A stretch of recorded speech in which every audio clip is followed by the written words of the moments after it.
Hello everyone, biology की class में आप सभी का बहुत बहुत स्वागत है। स्टार्ट करते हैं क्लास। और हमारी जो क्लास होगी उसमें आज की क्लास में हम देखेंगे कि किस तरीके से इकोसिस्टम चैप्टर के हमें हैंडआउट सोल्यूशन वीडियो प्रोवाइड करने हैं। ठीक है, इस पूरी क्लास में हम आपको हैंडआउट के सोल्यूशन वीडियो बताने वाले हैं।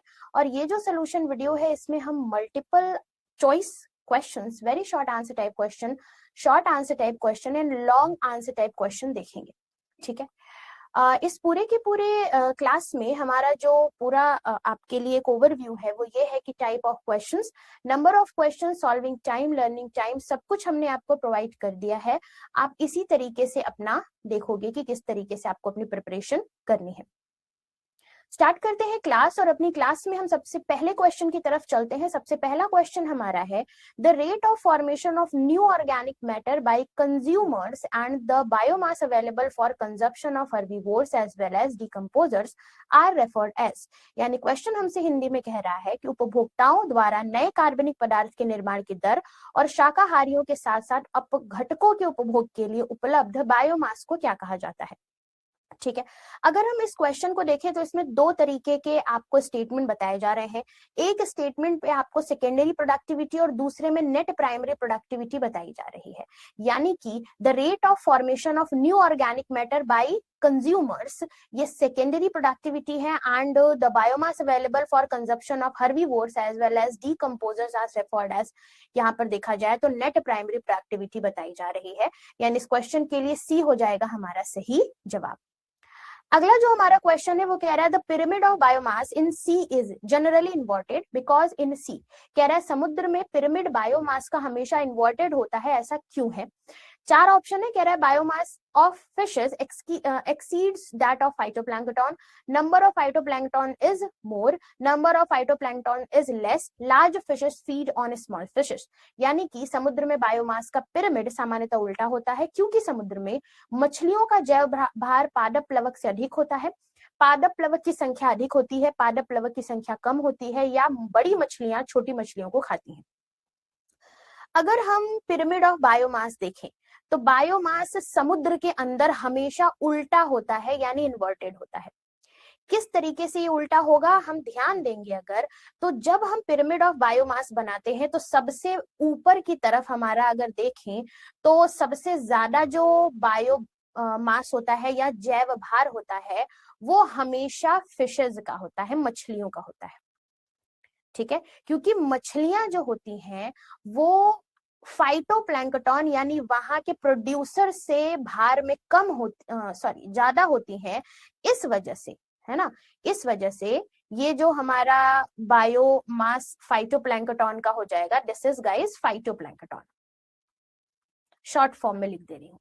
तो प्रोड्यूसर्स का बायोमास कम है, कंज्यूमर्स का ज्यादा है, तो ये इन्वर्टेड तरीके का जो बायोमास पिरामिड का बना हुआ है ये जनरली हमें समुद्र में देखने को मिलता है। यहाँ पर फिशेस का जो बायोमास है वो फाइटोप्लैंक्टन से ज्यादा होता है।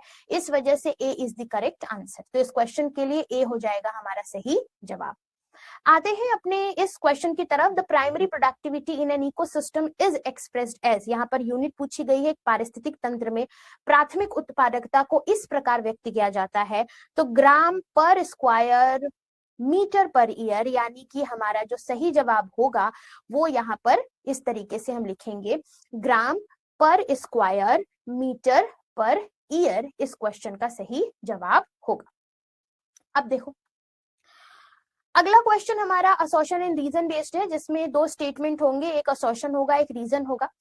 असर्शन का स्टेटमेंट पढ़ना है, रीजन का स्टेटमेंट पढ़ना है और बताना है कि दोनों स्टेटमेंट क्या एक दूसरे को जस्टिफाई कर रहे हैं, या दोनों स्टेटमेंट गलत है, या एक स्टेटमेंट सही है दूसरा गलत है, या दूसरा स्टेटमेंट सही है पहला गलत है। यानी assertion and reason, both assertion and reason are true and the reason is correct explanation of assertion, ये पहला ऑप्शन है। दूसरा है both assertion and reason are true but reason is not the correct explanation of the assertion, ये दूसरा option है। assertion is true but reason is false, ये तीसरा ऑप्शन है। and assertion is false but reason is true, ये चौथा option है। ये चार ऑप्शन है हमारे पास assertion and reason based question के लिए। सबसे पहले हम देखते हैं assertion हमसे क्या कह रहा है। assertion is saying some aquatic ecosystem have inverted biomass pyramid, more energy is required by the organism occupying higher trophic level. दो स्टेटमेंट है। कुछ जलीय पारिस्थितिक तंत्रों में उल्टे बायोमास पिरामिड होते हैं। कारण कह रहा है उच्च पोषित स्तरों पर रहने वाले जीवों को अधिक ऊर्जा की आवश्यकता होती है। क्या ये दोनों स्टेटमेंट सही है या गलत है, आइए देखते हैं। अगर हम यहाँ पर देखेंगे किसी एक्वेटिक समुद्र के अंदर की बात करते हैं, सी की बात करते हैं, समुद्र के अंदर हम किसका पिरामिड देख रहे हैं? बायोमास का। अभी जस्ट हमने आपको पिछले क्वेश्चन में बताया है कि बायोमास का पिरामिड समुद्र के अंदर कैसा होता है? इन्वर्टेड होता है। इसके लिए हमने आपको वो पिरामिड बनाकर भी दिखाया था कि अगर हम यहाँ पर फिशेज के कंपैरिजन में, अगर हम यहाँ पर फिशेस के कंपैरिजन में देखें तो जो फाइटोप्लैंक्टन होते हैं उनका जो नंबर होता है, सॉरी, उनका जो बायोमास होता है वो कम होता है। ठीक है, तो ऊपर सबसे क्या हो जाएंगे? ऊपर सबसे हो जाएंगे फिशेस जिनका बायोमास ज्यादा है, और नीचे हो जाते हैं फाइटोप्लैंक्टन जो कि प्रोड्यूसर्स होते हैं और इनका बायोमास कम होता है। तो समुद्र में तो इन्वर्टेड होता है, यानी यहां से असर्शन तो हमसे ट्रू कह रहा है। ठीक है, लेकिन रीजन कह रहा है more energy is required by the organism occupying higher trophic level. चलिए एक ट्रॉफिक लेवल देखते हैं और वो बना करके देखते हैं कि किस तरीके से हायर ट्रॉफिक लेवल पर एनर्जी क्या ज्यादा जा रही है। हम सभी को पता है कि अगर हम एनर्जी की बात करते हैं तो एनर्जी की जब हम बात करते हैं तो सबसे ज्यादा एनर्जी हमारे पास प्रोड्यूसर्स के पास होती है। ठीक है, प्रोड्यूसर्स के बाद जो एनर्जी थोड़ी कम मात्रा में होती है वो होती है प्राइमरी कंज्यूमर के पास। ठीक है, उसके बाद सेकेंडरी, और सबसे कम एनर्जी अगर देखी जाए तो वो होता है सबसे ऊपर हायर कंज्यूमर के पास। ठीक है, तो अगर मैं यहाँ पर देखूं तो अगर हम देखें एनर्जी किस तरीके से पाई जा रही है तो सबसे ज्यादा एनर्जी प्रोड्यूसर के पास होती है। ठीक है, फिर प्राइमरी कंज्यूमर थोड़ी उससे कम एनर्जी रखता है, सेकेंडरी कंज्यूमर थोड़ी और कम एनर्जी रखता है, और सबसे लेस टर्शरी कंज्यूमर रखता है। यानी कह रहा है क्या एनर्जी ट्रॉपिक लेवल में देखा जाए तो हायर ट्रॉपिक लेवल के पास सबसे ज्यादा एनर्जी होती है? तो ऐसा नहीं होता, ये एक फॉल्स स्टेटमेंट है। यानी इस क्वेश्चन के लिए असर्शन तो सही हो जाएगा लेकिन रीजन हमारा गलत हो जाएगा। अगले क्वेश्चन पर आते हैं। अगला क्वेश्चन हमारा कह रहा है given below is the age pyramid of population in one of the state in India as per 2011 census. It depicts the male population on the left hand side and female population at the right hand side, newborn towards the base and gradually increasing age group as we move from base to the top with the oldest population at the top. Study this pyramid and comment upon the appropriateness of the assertion and reasons. यहाँ पर सीधे कह रहा है 2011 की जनगणना के अनुसार भारत के एक राज्य की जनसंख्या का आयु पिरामिड नीचे दिया गया है। इसमें बाईं ओर पुरुष है, दाईं ओर महिला है, आधार की ओर नवजात शिशु है, आधार से ऊपर की ओर क्रमशः बढ़ते आयु वर्ग दर्शाए गए हैं जिसमें सबसे वृद्ध जनसंख्या सबसे ऊपर है। इस पिरामिड का अध्ययन कीजिए, अभिकथन और तर्क का उपयुक्त टिप्पणी करिए। ठीक है, ये क्वेश्चन है हमारा, ये रहा पिरामिड साइड में। असर्शन कह रहा है it is a stable population. Reason कह रहा है the pre reproductive and reproductive individuals are almost in equal numbers and the post reproductive individuals are relatively fewer. अभिकथन कह रहा है यह एक स्थिर समष्टि है। कारण कह रहा है प्रजनन पूर्व और प्रजननशील जीव लगभग बराबर संख्या में है और प्रजनन पश्चात जीव अपेक्षाकृत कम है। अगर यहाँ पर देखा जाए तो सबसे पहली बात तो यह है कि ये जो पॉपुलेशन का आपको ग्रोथ दिख रहा है इसमें पॉपुलेशन आपको स्थिर समष्टि में दिख रहा है, और यहाँ पर इसका मेन कारण ये है कि जो प्री रिप्रोडक्टिव स्टेज वाली अवस्था है और रिप्रोडक्टिव स्टेज वाली अवस्था है वो बराबर संख्या में है, और जो प्रजनन पश्चात वाली यानी पोस्ट रिप्रोडक्टिव स्टेज है वो कम संख्या में है। इस वजह से ये एक स्टेबल पॉपुलेशन ग्रोथ का क्या है, पिरामिड है। आप सभी को अगर याद हो तो हम एक स्टेबल तरीके का पॉपुलेशन एज पिरामिड अगर हम देखें तो हमें पता है सबसे नीचे हमारी जो पिरामिड होती है ना, सबसे नीचे जो हमारी पिरामिड होती है वो पिरामिड कहलाती है प्री रिप्रोडक्टिव स्टेज, है ना। जब प्री रिप्रोडक्टिव स्टेज और रिप्रोडक्टिव स्टेज लगभग समान होते हैं, प्री रिप्रोडक्टिव स्टेज और रिप्रोडक्टिव स्टेज क्या होते हैं, लगभग समान होते हैं, उसके बाद हमारा पोस्ट रिप्रोडक्टिव स्टेज आता है जो कम संख्या में होता है, या कह सकते हो कम नंबर में होता है। तो इस तरीके का जो एज पिरामिड होता है ये एक स्टेबल तरीके का पिरामिड कहलाता है। ठीक है, इस तरीके का पिरामिड एक स्टेबल पिरामिड कहलाता है, जिसमें मैं लिख भी देती हूँ कि ये सबसे नीचे जो बीच बेस में है ये एक प्री रिप्रोडक्टिव स्टेज है, ये रिप्रोडक्टिव स्टेज है ना, शॉर्ट फॉर्म में ही मैं लिख दे रही हूँ, और यहाँ पर पोस्ट रिप्रोडक्टिव स्टेज है। ठीक है, जब प्री रिप्रोडक्टिव और रिप्रोडक्टिव दोनों ही इक्वल तरीके के होते हैं तो इस तरीके के एज पिरामिड में पॉपुलेशन ग्रोथ स्टेबल होती है, यानी कि स्थिर होती है ना। तो ये जो असर्शन एंड रीजन है सही है, जस्टिफाइड है, इस तरीके से हम ऑप्शन चूज करेंगे। अगला क्वेश्चन कह रहा है what type of ecological pyramid would be obtained with the following data. ठीक है, अब यहाँ पर किस तरीके का इकोलॉजिकल पिरामिड हम प्राप्त करेंगे, ये फॉलोइंग डेटा देखकर बताइए। सबसे पहले यहाँ ग्राम ग्राम ग्राम दे रखा है, यानी कि हम यहाँ पर कौन सा पिरामिड बनाने जा रहे हैं, बायोमास का पिरामिड बनाने जा रहे हैं। पहली बात तो ये साफ साफ समझ में आ गई है। कह रहे प्राइमरी प्रोड्यूसर, सेकेंडरी प्रोड्यूसर और प्राइमरी कंज्यूमर का बायोमास हमें दे रखा है। अगर आप ध्यान से देखो तो प्राइमरी कंज्यूमर्स जो है, जो प्राइमरी प्रोड्यूसर है इनका बायोमास कम है, उसके बाद थोड़ा सा उससे ज्यादा प्राइमरी कंज्यूमर का और सबसे ज्यादा सेकेंडरी कंज्यूमर का है।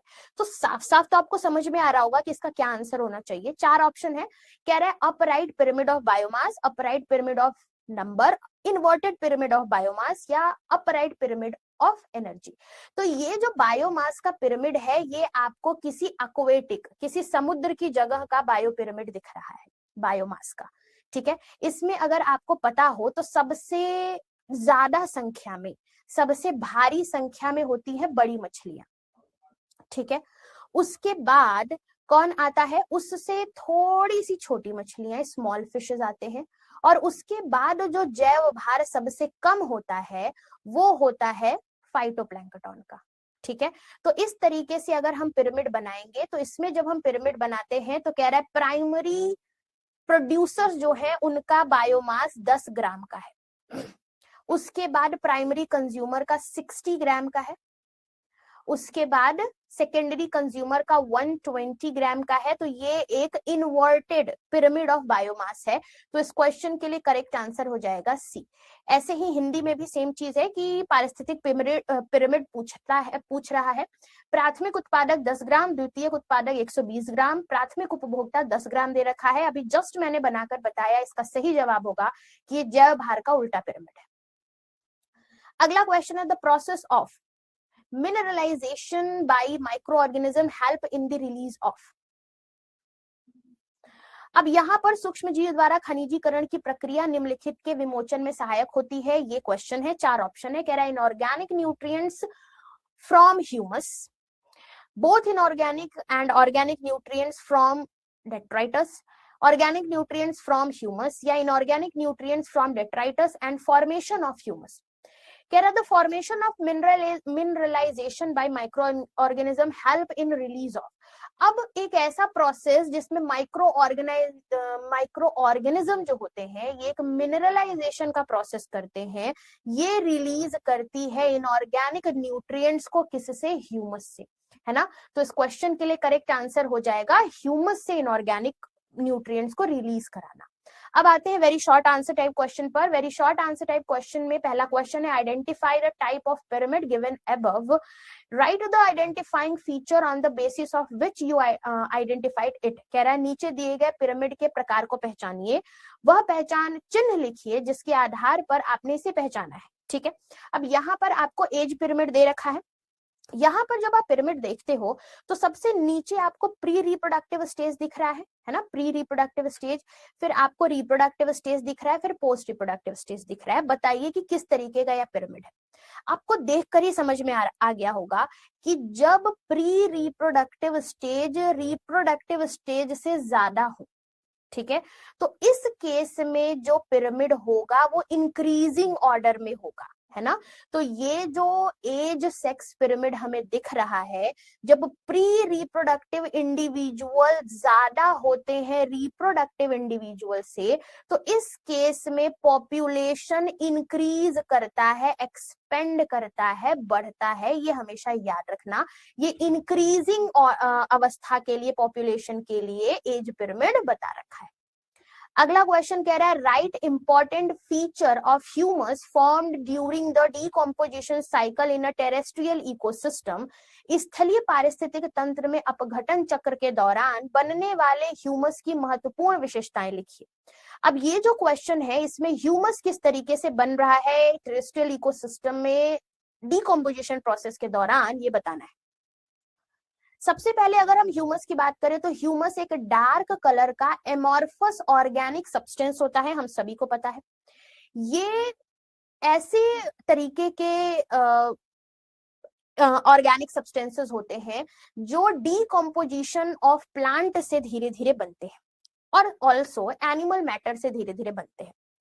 ये बहुत ही ज्यादा, याद रखना, ये बहुत ही ज्यादा रेजिस्टेंट होते हैं माइक्रोबियल एक्शंस के लिए, और यहाँ पर डीकम्पोजिशन जब होगा तो बहुत ही स्लो रेट में होगा, बहुत ही धीमे धीमे होगा। ठीक है, कह रहा है being colloidal in nature it serves as a reservoir और न्यूट्रिएंट। क्योंकि यह कोलाइडल नेचर का होता है तो इसमें बहुत सारे न्यूट्रिएंट्स होते हैं और इनको माइक्रोब्स डीकम्पोज बहुत ही स्लो रेट से कर पाते हैं। इस क्वेश्चन का इस तरीके से हम जवाब देंगे। अगला क्वेश्चन कह रहा है given below is a pyramid of biomass in an ecosystem where each bar represent the standing crop available in the trophic level. With the help of an example, explain the condition where this kind of pyramid is possible in nature. Again ऐसा question हम कर चुके हैं अभी। Will the pyramid of energy be also of the same shape in this situation? Give reason for your response. ये है इस question की तरफ अब हम जवाब लेकर चलेंगे। हिंदी में भी देख लेते हैं। कह रहा है नीचे दिए गए पारिस्थितिक तंत्र में जैव भार का एक पिरामिड दिया गया है जहां प्रत्येक पट्टियां पोषी स्तर पर उपलब्ध खड़ी फसल को दर्शा रही है। एक उदाहरण की सहायता से उन परिस्थितियों की व्याख्या कीजिए जहां प्रकृति में इस प्रकार का पिरामिड संभव है। क्या इस स्थिति में ऊर्जा का पिरामिड भी उसी आकार का होगा? आप उत्तर के साथ कारण भी बताइए। ये रहा हमारा पिरामिड। ठीक है, ध्यान से देखोगे तो ये जो पिरामिड है आपको पहले से ही समझ में आ रहा है कि यहाँ पर पिरामिड में ट्रॉफिक लेवल 2 ज्यादा है, ट्रॉफिक लेवल 1 कम है। तो ये एक उल्टा पिरामिड है ना, इन्वर्टेड पिरामिड है। इन्वर्टेड पिरामिड किसका है? बायोमास का। भी जस्ट ऐसा ही क्वेश्चन हमने सॉल्व भी किया है। तो इसके लिए हम लिखेंगे ये पिरामिड इन्वर्टेड है बायोमास का, जो आपको एक्वेटिक कंडीशंस में देखने को मिलता है, जहां पर फाइटोप्लैंक्टन का जो बायोमास होता है वो जू प्लैंक्टन, फिशेस, इन सब की तुलना में कम होता है। ठीक है, अब यहाँ पर अगर देखा जाए तो आप इस तरीके से इस आंसर को लिख सकते हो कि inverted pyramid of biomass are seen in aquatic condition where a small standing crop of phytoplankton support a large standing crop of zooplankton fishes in terrestrial ecosystem where a large number of insects are feeding on the leaves of tree. तो दो तरीके का example यहाँ पर दिया गया है। सबसे पहला एग्जाम्पल तो दिया गया है कि इस तरीके का जो पिरामिड है आपको किसी समुद्र में देखने को मिलेगा, और इसी तरीके का पिरामिड आपको एक पेड़ के लिए भी, सिंगल पेड़ के लिए भी देखने को मिलेगा। कैसे? अगर हम समुद्र की बात करते हैं तो फाइटोप्लैंक्टन का बायोमास कम होता है और बड़ी मछलियों का बायोमास ज्यादा होता है। तो इस तरीके का पिरामिड, उल्टा इन्वर्टेड बायोमास का पिरामिड आपको समुद्र में देखने को मिलेगा। लेकिन अगर हम पिरामिड ऑफ नंबर देखने की कोशिश करें और पिरामिड ऑफ नंबर हम किसी पेड़ के लिए देखें, ध्यान से मेरी बात समझना, एक है बायोमास का पिरामिड जो उल्टा है समुद्र के केस में, वहीं पर पिरामिड ऑफ नंबर, संख्या का पिरामिड भी उल्टा होता है एक इंडिविजुअल पेड़ के केस में। कैसे? एक प्रोड्यूसर यहाँ पर एक पेड़ है जो कि बहुत बड़ा है ना, वो प्रोड्यूसर संख्या में एक ही है, लेकिन वहां पर इतने सारे बर्ड्स, इतने सारे इंसेक्ट हैं जो कि उसके क्या है, कंज्यूमर्स हैं, प्राइमरी सेकेंडरी कंज्यूमर्स। इनका जो नंबर होता है ये एक पेड़ से ज्यादा होता है। इस वजह से पिरामिड ऑफ नंबर एक पेड़ के केस में भी क्या होगा? उल्टा होगा। यही सेम चीज यहाँ पर लिखी गई है।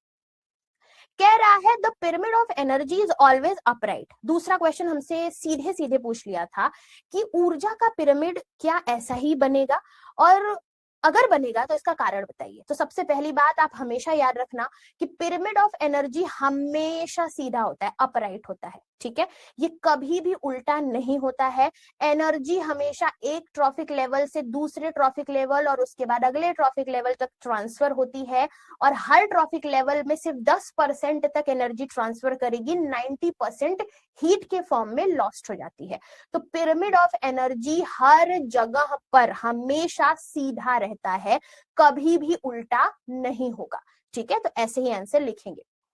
अगला क्वेश्चन है, it was estimated that if N evergreen forest has a GPP of 400 and 150 worth of carbon dioxide flows out of the forest, what is the NPP in the forest? Explain why pyramid of energy must always be upright. just वही question जैसा कि मैंने पहले अभी आपको बताया। अनुमान लगाइए, यदि किसी सदाबहार वन में जीपीपी दे रखा है तो हमें बताइए उसमें एनपीपी क्या होगा, ठीक है। व्याख्या कीजिए, ऊर्जा के पिरामिड हमेशा सीधे क्यों होने चाहिए। सबसे पहले न्यूमेरिकल बेस्ड क्वेश्चन, अगर हम एनपीपी को कैलकुलेट करना चाहें तो एनपीपी को कैलकुलेट करने का सबसे सिंपल फॉर्मूला है ग्रॉस प्राइमरी प्रोडक्टिविटी में से रेस्पिरेशन को माइनस कर दो, ठीक है। तो अगर हम ग्रॉस प्राइमरी प्रोडक्टिविटी, जो कि हमें ये दे रखा है, रेस्पिरेशन रेट ये दे रखा है, अगर हम एनपीपी निकालना चाहे तो 400 में से 150 माइनस कर देंगे, हमारा गिवन आंसर बताएगा नेट प्राइमरी प्रोडक्टिविटी। क्यों नेट प्राइमरी प्रोडक्टिविटी हमने यहाँ पर देख लिया कि एवरग्रीन फॉरेस्ट में एनपीपी ये होगा, जैसा कि हमारे क्वेश्चन में पूछा था। अब हमसे पूछा है क्यों भाई, ऐसा क्यों है कि पिरामिड ऑफ एनर्जी हमेशा सीधा ही रहता है, ऑलवेज अपराइट रहता है, कभी भी इन्वर्टेड नहीं रहता, ठीक है। ध्यान से इस थियरी को समझना, pyramid of energy is always upright. As energy flows from one trophic level to next trophic level, some amount of energy is lost in each trophic level in the form of heat. Therefore, the pyramid of energy is always upright and can never be inverted. ठीक है। अगर हम यहाँ पर देखें तो सबसे पहले अगर आपको पता हो, सबसे ज्यादा एनर्जी किसके पास होती है, प्रोड्यूसर के पास, ठीक है। प्रोड्यूसर से थोड़ी कम एनर्जी किसके पास होती है, प्राइमरी कंज्यूमर के पास, ठीक है। प्राइमरी कंज्यूमर से कम एनर्जी किसके पास होती है, सेकेंडरी कंज्यूमर के पास, और सेकेंडरी से कम किसके पास होगी भाई, टर्शरी के पास, है ना।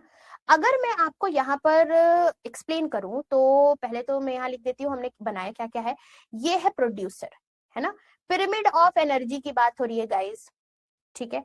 फिर ये है प्राइमरी कंज्यूमर, ये है सेकेंडरी कंज्यूमर, ये है टर्शरी कंज्यूमर। अगर मैं कहूं कि प्राइमरी कंज्यूमर के पास 1000 जूल की एनर्जी है, तो सॉरी, अगर मैं प्रोड्यूसर के पास 1000 जूल की एनर्जी बोल रही हूं, तो प्राइमरी कंज्यूमर के पास 10% एनर्जी ट्रांसफर होगी, विच इज 100 जूल, सेकेंडरी के पास 10 जूल और टर्शरी के पास 1 जूल। यानी यहाँ पर हर ट्रॉफिक लेवल में जो एनर्जी ट्रांसफर हो रही है वो सिर्फ 10% ही हो रही है, बाकी की 90% हीट के फॉर्म में लॉस्ट हो जा रही है, ठीक है। तो हमेशा पिरामिड ऑफ एनर्जी तो सीधा ही होता है, ठीक है। तो यहाँ पर हम किसकी बात कर रहे हैं, पिरामिड किसकी, एनर्जी की। एनर्जी का पिरामिड कभी भी उल्टा नहीं होता है, इसको हमेशा याद रखना। अगला शॉर्ट आंसर टाइप क्वेश्चन में कह रहा है, what does an ecological pyramid represent. The ecological pyramid may have an upright or an inverted shape, justify with the help of suitable example।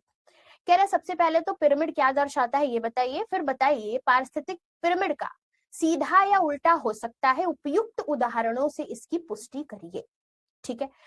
हम सभी को पता है कि इकोलॉजिकल पिरामिड रिप्रेजेंट करता है क्वांटिटेटिव रिलेशनशिप किसके किसके बीच में, एनर्जी का, बायोमास का और नंबर का, किसी ऑर्गेनिज्म में डिफरेंट ट्रॉफिक लेवल पर एक गिवन फूड चेन में। अगर हम upright versus inverted ecological pyramid की बात करते हैं कि कौन सा पिरामिड अपराइट होता है कौन सा इन्वर्टेड होता है, तो सबसे पहले अपराइट पिरामिड की बात करते हैं। बिना किसी एक्सेप्शन के एनर्जी का पिरामिड हमेशा अपराइट होता है, हमेशा सीधा होता है, ठीक है। एनर्जी और biomass decreases as we move up the trophic level due to energy loss in metabolic process. pyramid of energy in all ecosystem और pyramid of biomass in terrestrial ecosystem always upright. ये याद कर लो हमेशा. जैसे कि अगर एक घास जिसको एक हिरन खाता है, हिरन जिसको एक शेर खाता है, इनकी पिरामिड ऑफ एनर्जी देखने की कोशिश करें तो ये हमेशा सीधा होगा, क्योंकि सबसे ज्यादा एनर्जी प्रोड्यूसर के पास, फिर प्राइमरी कंज्यूमर के पास, फिर सेकेंडरी कंज्यूमर के पास. अगेन अगर हम इनका बायोमास भी देखना चाहें तो बायोमास भी ग्रास में प्रोड्यूसर्स में सबसे ज्यादा, हिरन में उससे थोड़ा कम और लायन में सबसे कम होगा. यानी कि बायोमास और एनर्जी डिक्रीज करेंगे जैसे जैसे हम हायर लेवल पर जाएंगे. इन्वर्टेड पिरामिड की अगर हमें यहीं पर बात करी जा रही है तो ये आपको एक्वेटिक इकोसिस्टम जैसा कि समुद्र में देखने को मिलता है, जहां पर फाइटोप्लैंक्टन का बायोमास कम होता है. ये रिप्रोड्यूस तेजी से करते हैं, लेकिन फिर भी इनका जो कंज्यूमर्स की अपेक्षा बायोमास होता है वो कम होता है. ठीक है, तो pyramid of biomass aquatic ecosystem में फाइटोप्लैंक्टन हमेशा कम बायोमास की और बड़ी मछलियां ज्यादा बायोमास की होती हैं. इस वजह से हम कह सकते हैं कि ये जो पिरामिड है इन्वर्टेड तरीके का होगा. अब अगला क्वेश्चन अगेन हमसे कह रहा है fill in the trophic levels. 1 2 3 4 trophic level को फिल करिए, जो कि आपको गिवन डायग्राम में दे रखा है. ये क्या चीज है, 2 क्या चीज है, 3 क्या चीज है, 4 क्या चीज है, इसको फिल करना है. ध्यान से जब आप देखोगे इस डायग्राम को तो 1 हमारा क्या है, फर्स्ट ट्रॉफिक लेवल है और पहले ट्रॉफिक लेवल पर प्रोड्यूसर्स होते हैं यानी कि प्लांट्स होते हैं. 2 जो है प्रोड्यूसर्स को खाने वाले कौन होंगे, हर्बीवोर शाकाहारी जीव, जो कि हमारे प्राइमरी कंज्यूमर्स होते हैं. तो 2 इज हर्बीवोर्स यानी प्राइमरी कंज्यूमर. 3 हमारा तीसरा ट्रॉफिक लेवल है. तीसरे ट्रॉफिक लेवल पर प्राइमरी कंज्यूमर को खाने वाले जीव होते हैं यानी कार्निवोर्स होते हैं. सेकेंडरी कंज्यूमर्स कार्निवोर्स जो कि तीसरे ट्रॉफिक लेवल पर आएंगे. कार्निवोर्स को खाने वाले यानी तीसरे ट्रॉफिक लेवल को खाने वाले चौथे ट्रॉफिक लेवल पर जाते हैं जो टर्शरी कंज्यूमर्स होते हैं, और ये टॉप कार्निवोर्स होते हैं, जैसे कि यहाँ पर बैठा हुआ एक गिद्ध. ठीक है, तो इस तरीके से हमारा टोटल इस क्वेश्चन का आंसर हम कर सकते हैं. अगला क्वेश्चन कह रहा है how do you distinguish between humification and mineralisation. Humification और मिनरलाइजेशन के बीच अंतर आप कैसे बता सकते हो, बहुत इजी है. अगर हम ह्यूमिफिकेशन की बात करें तो ये एक ऐसा प्रोसेस होता है डीकम्पोजिशन का ऑर्गेनिक मैटर में, या ऑर्गेनिक मैटर का जो हम डीकम्पोजिशन करते हैं, यहाँ पर ह्यूमिफिकेशन प्रोसेस में एक्यूमुलेशन हो जाता है डार्क कलर्ड एमॉर्फस सब्सटेंसेस का, जिसे आप ह्यूमस कहते हो. अब ये ह्यूमस हाईली रेजिस्टेंस होते हैं माइक्रोबियल एक्शंस के लिए, और ये बहुत ही स्लो रेट से डीकम्पोजिशन में जाएंगे. ठीक है, यहाँ कोलाइडल नेचर में बहुत सारे मिनरल्स पाए जाते हैं जो कि माइक्रोबियल एक्शंस के लिए बहुत रेजिस्टेंट होते हैं. बहुत स्लो रेट से यहाँ पर डीकम्पोजिशन होता है. लेकिन अगर हम वहीं पर मिनरलाइजेशन प्रोसेस की बात करें तो ये जो प्रोसेस होगा, इस प्रोसेस में ह्यूमस जो होंगे वो डिग्रेड कर जाते हैं by microbial actions, and inorganic nutrients जो होंगे या फिर मिनरल्स जो होंगे वो वापस से सबस्ट्रेटम को क्या कर दिए जाते हैं, रिलीज बैक कर दिए जाते हैं. This process is known as mineralisation. ये 2 तरीके के प्रोसेस डीकम्पोजिशन में हमने देखे थे. अगला क्वेश्चन है analyse the following ecosystem and discuss which will be more productive in terms of primary productivity, a young forest, a natural old forest, a shallow polluted lake. कह रहा है गिवन जो नीचे हमने एक टर्म दे रखा है उसमें बताइए, एनालाइज करिए कि किसके पास प्रोडक्टिविटी ज्यादा है, कौन in the terms of primary productivity कौन ज्यादा है. क्या एक यंग फॉरेस्ट, या एक ओल्ड फॉरेस्ट, या एक शैलो पोल्यूटेड फॉरेस्ट, लेक. ठीक है, तो इसकी प्राइमरी प्रोडक्टिविटी बतानी है किसकी ज्यादा है. सबसे पहले समझो, कह रहा है primary production is defined as the amount of biomass or organic matter produced per unit area over a time period by plant during photosynthesis. यानी प्राइमरी प्रोडक्शन या प्राइमरी प्रोडक्टिविटी आप उसको कहते हो जिसमें कोई प्लांट फोटोसिंथेसिस प्रोसेस करके per unit area में किसी गिवन टाइम में कितना बायोमास बनाता है, ये उसकी प्राइमरी प्रोडक्टिविटी कहलाती है. ठीक है, प्राइमरी प्रोडक्टिविटी हमेशा प्लांट की स्पीसीज पर डिपेंड करती है कि किस तरीके के स्पीसीज कितने तरीके से या कितने ज्यादा तरीके से फोटोसिंथेसिस करके प्रोडक्टिविटी बढ़ा रहे हैं। Also it depend on a variety of environmental factor, ये इन्वायरमेंटल फैक्टर्स पर भी बहुत डिपेंड करती है, जैसे कि न्यूट्रिएंट्स की अवेलेबिलिटी कितनी है, फोटोसिंथेटिक कैपेसिटी किसी प्लांट की कितनी है, इस तरीके से भी हम देख सकते हैं। इन सभी चीजों को जब हम कैलकुलेट करते हैं किसी प्रोडक्टिविटी को जज करने के लिए, तो हमें ये दिखता है कि एक यंग फॉरेस्ट में, है ना, एक जो अभी नया नया फॉरेस्ट है वो बहुत ज्यादा तेजी से ग्रो करता है किसी ओल्ड फॉरेस्ट के कंपैरिजन में। ठीक है, तो जब ये मेच्योर फॉरेस्ट और इसकी प्रोडक्टिविटी को हम जब देखने की कोशिश करते हैं, तो एक यंग फॉरेस्ट की जो प्रोडक्टिविटी है वो हमें ज्यादा मिलती है। तो यहाँ पर हम कह सकते हैं यंग फॉरेस्ट की प्रोडक्टिविटी इज ज्यादा। अब अगला क्वेश्चन कह रहा है हमें net primary productivity, gross primary productivity इन दोनों में डिफरेंस बताइए, which is very easy, just एक न्यूमेरिकल इसके लिए हमने करा था।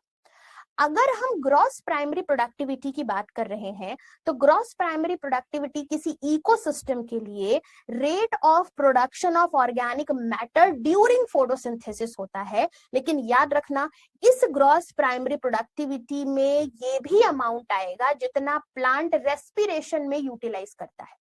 ठीक है, तो सीधे से इसका डेफिनेशन सबसे पहले याद कर लो। डेफिनेशन है gross primary productivity of an ecosystem is the rate of production of organic matter during photosynthesis. A considerable amount of GPP is utilised by plant in respiration. ठीक है, लेकिन जब हम ग्रॉस प्राइमरी प्रोडक्टिविटी से respiration को minus कर देते हैं तो हमारा नेट प्राइमरी प्रोडक्टिविटी आ जाता है। तो gross primary productivity minus respiration losses is the net primary productivity NPP. ठीक है, इसी पे थोड़ा बहुत न्यूमेरिकल आता है, जो आता है वो हमने करके ऑलरेडी देख लिया है। अब हम आते हैं लॉन्ग आंसर टाइप क्वेश्चन पर। इस क्वेश्चन में हमसे पूछा है what are the 3 types of ecological pyramid, what information is conveyed by each pyramid with regard to structure, function, energy in ecosystem। 3 तरीके के पिरामिड बताइए, संरचना, कार्य, ऊर्जा के संबंध में ये क्या जानकारी प्राप्त करते हैं। सबसे पहली बात तो ये है, इकोलॉजिकल पिरामिड एक ग्राफिकल रिप्रेजेंटेशन है इकोलॉजिकल पैरामीटर का, एज फूड और energy relationship between organism at a different trophic level. ठीक है, ये जो इकोलॉजिकल पिरामिड होता है, ये pyramid of number, pyramid of biomass और पिरामिड ऑफ एनर्जी के फॉर्म में हम पढ़ते हैं। ठीक है, सबसे पहले हम प्रॉपर्टीज देख लेते हैं इकोलॉजिकल पिरामिड की। सबसे पहली प्रॉपर्टी ये है कि the trophic structure of an ecosystem is represented in the form of ecological pyramid. दूसरा है the base of each pyramid represent the producer. सबसे नीचे कौन बेस पर होगा, प्रोड्यूसर होंगे। जैसे जैसे हम ऊपर की तरफ जाएंगे वो कंज्यूमर की तरफ बढ़ते चले जाएंगे। याद करो, सबसे नीचे प्रोड्यूसर्स जो होंगे वो पहला ट्रॉफिक लेवल होगा, उसके ऊपर जो होंगे वो प्राइमरी कंज्यूमर होंगे जो दूसरे ट्रॉफिक लेवल पर होंगे, उसके ऊपर सेकेंडरी कंज्यूमर तीसरे ट्रॉफिक लेवल पर, उसके ऊपर टर्शरी कंज्यूमर चौथे ट्रॉफिक लेवल पर। इसी तरीके से हम ऊपर की तरफ सबसे कंज्यूमर्स देखते हैं। 3 तरीके के इकोलॉजिकल पिरामिड। सबसे पहला संख्या का पिरामिड, पिरामिड ऑफ नंबर, जहां पर हम संख्या को देख करके पिरामिड बनाते हैं। ठीक है, यहाँ पर अगर हम रिलेशनशिप देखना चाहे प्रोड्यूसर और कंज्यूमर के बीच में पिरामिड ऑफ नंबर के लिए, तो ये 2 तरीके के हो सकते हैं, या तो ये अपराइट होंगे या तो इन्वर्टेड होंगे। लेकिन अगर हम किसी ग्रासलैंड इकोसिस्टम के लिए देखेंगे तो ये हमेशा अपराइट होंगे, यानी सीधे होंगे। यहाँ ध्यान से देखो, किसी घास के मैदान में घास का नंबर सबसे ज्यादा, फिर उसको खाने वाले जीवों का उससे कम, फिर सबसे कम हमारा सेकेंडरी कंज्यूमर यानी प्राइमरी कंज्यूमर को खाने वाले जीवों का, और सबसे लास्ट में टर्शरी कंज्यूमर सबसे कम संख्या में होते हैं। This is pyramid of number in a grassland ecosystem, always upright आपको दिख रहा है। पिरामिड ऑफ बायोमास की अगर हम बात करें तो यहाँ पर ड्राई वेट के अकॉर्डिंग हम पिरामिड बनाते हैं, और ये भी अपराइट और इन्वर्टेड दोनों हो सकता है। अगर हम किसी ग्रासलैंड में देखेंगे तो ये हमेशा अपराइट होगा, लेकिन अगर हम किसी समुद्र में देखेंगे तो इन्वर्टेड होगा। बहुत बार मैंने अभी आपको बताया। एक एग्जाम्पल यहाँ पर ले लेते हैं। अगर हम यहाँ पर पिरामिड ऑफ बायोमास देख रहे हैं किसी ग्रासलैंड में, तो यहाँ ट्रॉफिक लेवल पर अगर हम ड्राई वेट के अकॉर्डिंग देख रहे हैं तो प्रोड्यूसर्स जो होंगे वो सबसे ज्यादा वेट के, फिर उससे थोड़े से कम प्राइमरी कंज्यूमर, फिर उससे कम सेकेंडरी कंज्यूमर, फिर सबसे कम हमारे कौन होते हैं, टर्शरी कंज्यूमर होते हैं। इस तरीके से हम ड्राई वेट के अकॉर्डिंग पिरामिड ऑफ बायोमास किसी ग्रासलैंड में देख रहे हैं, विच इज अपराइट।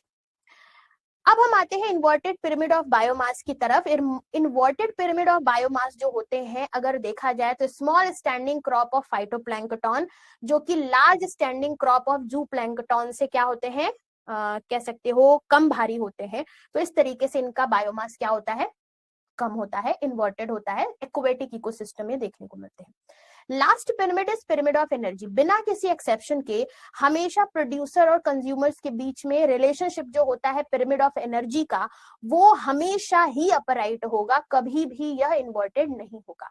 तो it is always upright because energy is always lost as heat at each step, और हर स्टेप में एक कह सकते हो 10% एनर्जी ट्रांसफर होती है और 90% हीट के फॉर्म में लॉस हो जाती है। तो पिरामिड ऑफ एनर्जी तो हमेशा सीधी ही रहेगी।